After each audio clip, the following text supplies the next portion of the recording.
नमस्कार. मी आता थोड्या वेळापूर्वीच कामावरून आले. तुम्ही पण आपापल्या घरी कामावरून सुखरूप आला असाल ही मी विनंती करते. आज आपण एक गोष्ट घेणार आहे. तर गोष्टीचं नाव आहे तुम्ही जर एकमेकांची घातला, तर त्याचं स्वतःचं काही नुकसान होऊ शकतं. ते गोष्ट आहे. त्या गोष्टीमध्ये एक ब्राह्मण, एक चोर आणि एक राक्षस असे 3च पात्र आहेत.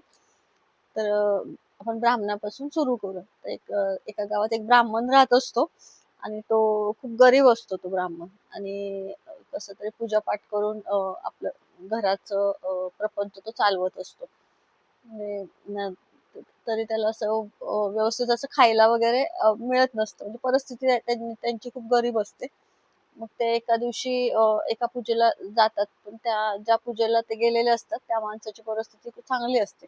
तर त्यांना कळतं की हे ब्राह्मण गरीब आहेत म्हणून खूप. तर ते मदत करायचं ठरवतात. मग ते त्या पूजेच्या बदल्यात दान म्हणून तर त्यांना अन्नधान्य न देता 2 गायी देतात. मग ते 2 गायी ते ब्राह्मण घेऊन येतात. त्या गायीची व्यवस्थित काळजी घेतली जाते. त्या गायी रोज भरपूर दूध देत असत.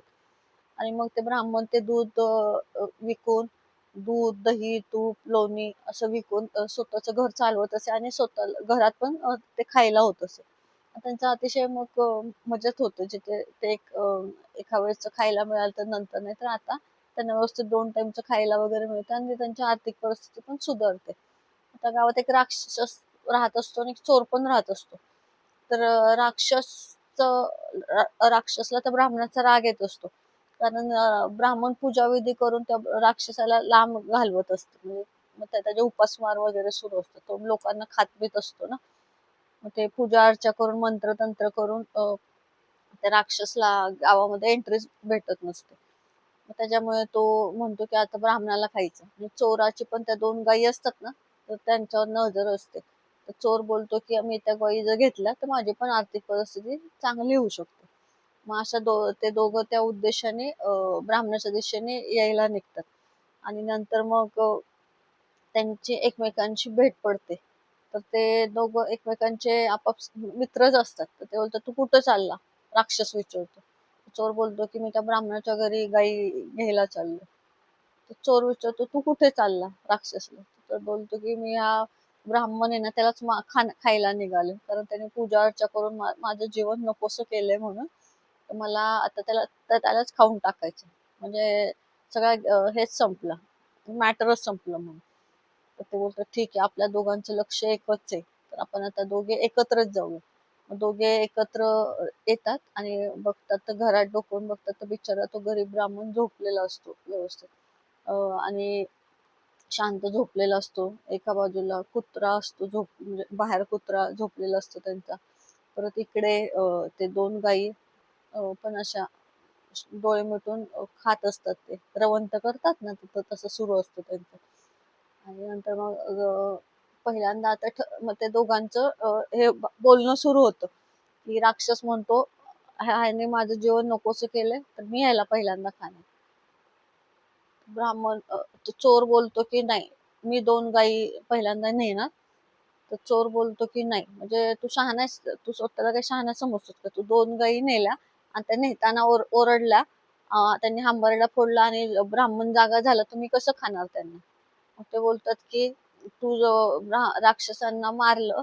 म्हणजे चोर बोलतो राक्षसला, "तू जर ब्राह्मणाला मारलं आणि तेव्हा मरताना जर त्याचा आवाज आला, तर कुत्रा जागा होणार आणि नंतर ह्या गायी पण ओरडणार आणि लोकं पण हे करणार ना, जागे होऊन मला मारणार ना."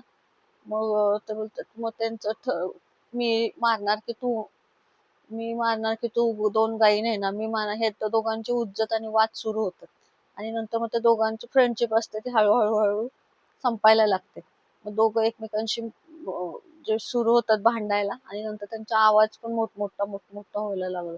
आणि एवढा मोठा होतो की ते कुत्रं पण जागं होतं आणि त्या गायी पण त्या कुत्र्यामुळे हंबरडा फोडायला लागतात आणि त्या आवाजाने ब्राह्मण जागा होतो. ब्राह्मण बघतो की हे काय चाललंय म्हणून. आणि नंतर मग हे सगळं एकंदरीत ब्राह्मण पण ओरडायला लागतो, कुत्रं ओरडायला लागतं, गाई ओरडायला लागते. आणि सगळे ओरडायला लागल्यामुळे गावातले सगळे लोकं काट्या-बिट्या घेऊन, जाळ-बिळ घेऊन येतात. नंतर मग ते सगळं बघून हे दोघे पळून जातात. म्हणजे त्या गोष्टीचं आणि मग पुढं त्या दोघांचा उद्देश काही साध्य होत नाही. आणि गोष्ट इथंच संपते. तर गोष्टचं तात्पर्य असं आहे की त्या दोघांनी आपापलं काम शांततेत करायच्या ऐवजी परस्परांशी वाद घातलं. तर त्याच्यामुळे कुणालाच काही साध्य झालं नाही आणि दोघांचंही नुकसान झालं आणि नुकसान होऊन दोघे पळून गेले. तर आपल्या पण आयुष्यामध्ये हे असंच आहे, की आपल्याला ज्या संधी येतात त्या संधी ज्या आहेत त्या आपण घेतल्या पाहिजे. म्हणजे कसं, की त्या संधीचा लाभ घेतला पाहिजे. एकमेकांचे परस्पर वाद घालण्यात, की एकमेकांचे पाय मागे खेचण्यात कुणाचाही फायदा होत नाही. होतं ते नुकसानच होतं. तर तुम्ही पण असं हे करा, या गोष्टीचं अर्थ समजून घ्या आणि शांततेत निर्णय घेत जा. आणि कसं की वाद घातल्याने काहीच होत नाही नुकसान. वाद घातल्याने घरातली भांडणं वगैरे पण वाढतात. मग एकमेकांच्या नात्यात कडूपणा येतो. मग दुरावा निर्माण होतो. म्हणजे म्हणजे बोलत नाही, अबोलपणा येतो. नातं सगळं खराब होतं. मग एकमेकांची प्रेमाने वागा, आनंदाने वागा आणि अ, आपापले आपापला जो वेळ आहे तो चांगल्या गोष्टी शिकण्यात घाला. काहीतरी चांगलं कर्म करा. रोज चांगलं खूप करण्यासारखं आहे. तर मी तुम्हाला प्रत्येक व्हिडिओमध्ये सांगत असते. रोज एक चांगलं काम केलं पाहिजे. तर ते करण्यात घालवा. सगळेजण ते घालवतच असतील. तर ही अपेक्षा करून मी आजचा व्हिडिओ इथं संपवते. बाय. आणि गोष्ट कशी वाटली ती सांगा.